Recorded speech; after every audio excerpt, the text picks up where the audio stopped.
Hi everyone, welcome to the next update for my Pan That Face Palette series. In this series, I'm trying to pan two face palettes, not in their entirety, so I'll go through the goals with you, but the Natasha Tan palette and the brand new Hourglass Snake palette of last year holiday set. So let's start right into it with the Natasha palette. So my original goal this year from the introduction was to hit pan in both of these cream shades and then hit pan or possibly even use up this bronzer. Obviously, that's not happening.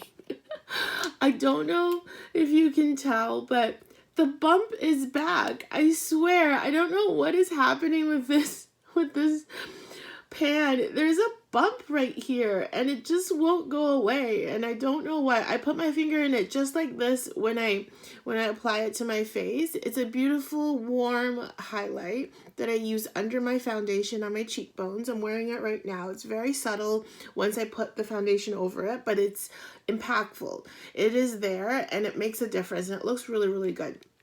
So I do enjoy wearing this shade, but I have used this now 122 times.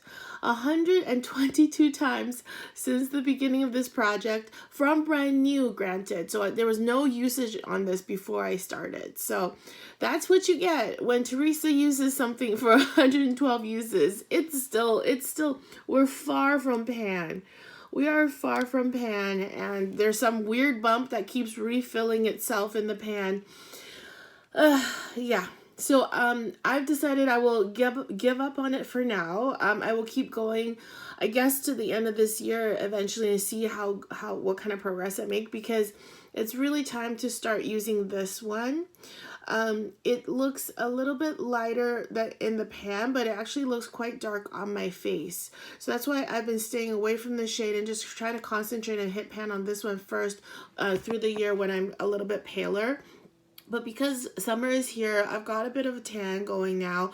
You can't quite tell because the lights are so bright, but I've gone up one shade in foundation shades, so it's time to break this puppy out.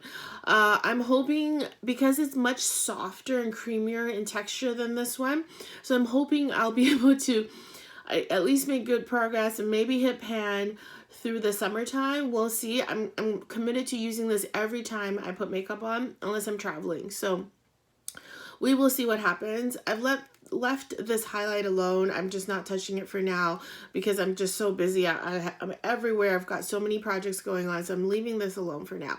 This bronzer, I've finally started digging into it. You can see the disturbance. It actually shows wear pretty easily. I've only used this a total of 10 times since it was brand new, and it's already looking kind of worn. So I'm very encouraged by that, and I'm hoping I'll be able to hit pan at least for this year so that you guys don't hate me and think I'm a terrible project panner.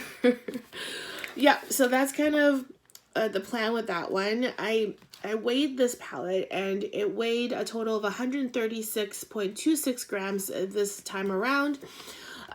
Which resulted in so I used up a total of 0.73 grams since the last update.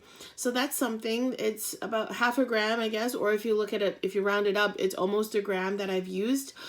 So that's really good in terms of numbers, but I still have a long way to go, as you can see, and I'm so sorry about that. I plan to do the next update maybe 5-6 weeks from now to show you more progress, because I myself am getting frustrated at my progress because it's just not going as fast as I wished it would. So here's the Hourglass Snake palette. I guess I have good news and bad news. Bad news is I haven't hit pan, but good news is, I don't know if you can tell, the huge usage on this face powder in particular, and that one a little bit less so. But this one, called Dream Light, is really beautiful, and I love using it to blend out my foundation.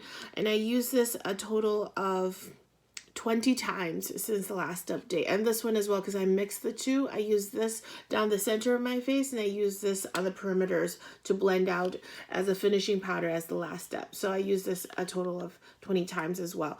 So I don't know, yeah, you can see that the bump is much smaller. I'm hitting edge pan, if you will. The waffle pan is starting to show through, but I guess because I'm using it so evenly, because this pan is so small, and my powder brush basically fits right in here. So I might not hit pan. I might just hit pan, like, I might not hit pan in the center. I might just hit pan entirely. It'll just be gone one day. I'm thinking that might be the case, but I am definitely going to use these up until they're done.